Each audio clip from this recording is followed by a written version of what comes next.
Caution. How's it going, guys? Today I wanted to talk about the freshly released Star Fox on Switch 2. As of recording this, the game just came out yesterday, and I've already put quite a few hours into playing this game. After completing 3 runs of campaign mode on normal, and getting a bulk of the planets, as well as dipping my toes into the challenge mode a little bit, I wanted to give my first thoughts on this game. At its core, the game is still Star Fox 64. I've played it on N64 cartridge, I've played it on the 3DS, I played it through Switch Online, and this version still feels great. After shaking off the rust on my first campaign run, I was really able to jump into combat and sink my teeth into this game. After all this time, it still felt great to get rewarded with level performance by unlocking alternate paths. I still find that the greatest enjoyment from replaying campaign is finding these alternative paths and getting to see the other planets you wouldn't have gotten to see on your first playthrough. Reaching Area 6 in this version of the game, I really felt like I was rewarded for my exploration with a big cinematic shooting gallery. Despite the jump in difficulty from here, it was cool to see the whole team involved, even Rob putting heavy fire on the Armada from the Great Fox. Although I will say, I still encountered my fair share of jank in this game.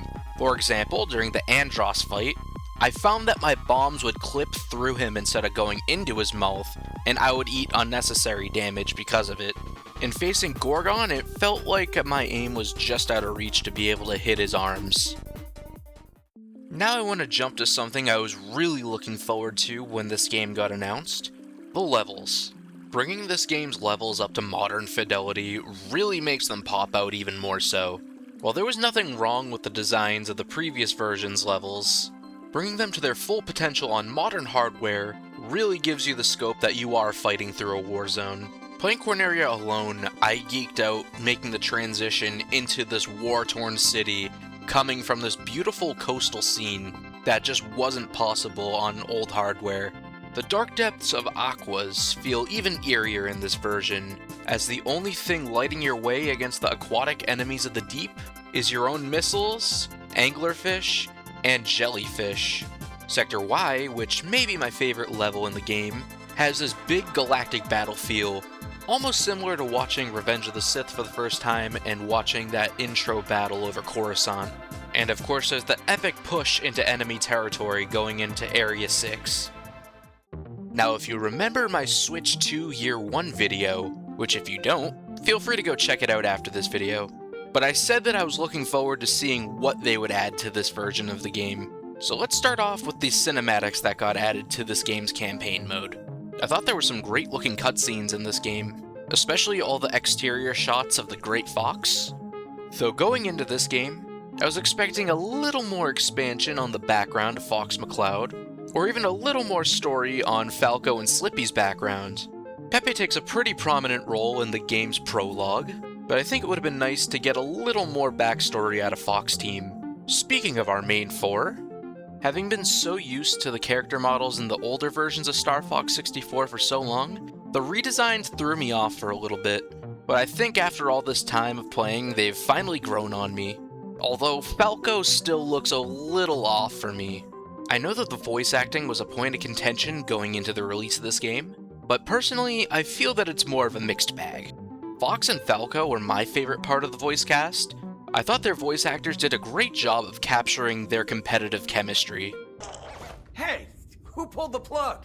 Things were just getting good. Sure, you almost managed to keep up with me. Ha! Our self-proclaimed leader thinks he's real funny. Pepe, where I originally felt that his voice was kind of grating, it slowly grew on me. They're on me! Thanks, kid. Now Slippy, on the other hand, I really wasn't a fan of his voice.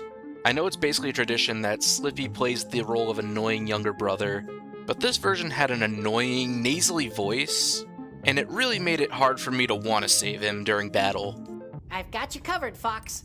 If you liked the Blue Marine, you'll love my prototype ground assault vehicle. I call it the Landmaster. Now the last new thing I can really talk about is the challenge mode. Essentially, you'll be playing the same levels that you played through campaign over again, although this time you'll have different challenges to complete. I would oddly enough compare this to Tony Hawk Pro Skater's Classic Mode, where you have certain level challenges that you can tackle on multiple runs. For example, you may be asked to complete a level within a certain amount of time, or trigger a specific level event, or even kill a certain amount of enemies at once. I really didn't play too far into this mode, as by the time I reached it, I had already done 3 runs of campaign and was starting to get kind of tired with these levels. Now this game also has a few multiplayer modes. You can play the aforementioned campaign and challenge modes in multiplayer, as well as a battle mode.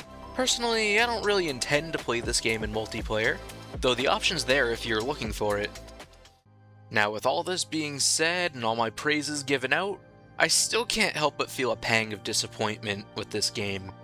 Of course this is capitalizing off of Star Fox's appearance in the Mario movie, with a younger audience now reintroduced to Fox McCloud outside the scope of Super Smash Bros., but I really can't help but feel like they could have done bigger and better with this game.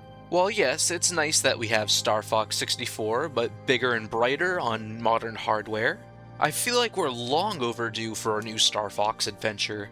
This is the 3rd time we've told the story of Star Fox 64, and if you really want to feel old, it's been 2 decades since we've had an original Star Fox adventure since Star Fox Command on the DS. This all goes without mentioning the fact that I haven't included that this is a $50 release, or, depending where you're looking at retail for a physical copy, $60. It might be hard for someone to justify that price tag for such a short gaming experience. So ultimately, I feel like I can only recommend this game as a $50 experience. I know for certain that if my copy didn't get gifted to me, I probably would not have bought it right away at $60. But if I can apply a little bit of wishful thinking here, hopefully this game, and the inclusion of Fox in the Mario movie, is proof that Nintendo is investing in the future of the Star Fox franchise. Hopefully, this game serves as a base for a future adventure to come in the Star Fox franchise. But let me know what you guys think of this game. Have you gotten Star Fox already? Are you planning on getting it? Let me know down in the comments. Thank you all so much for watching another video, and I will see you all on the next one.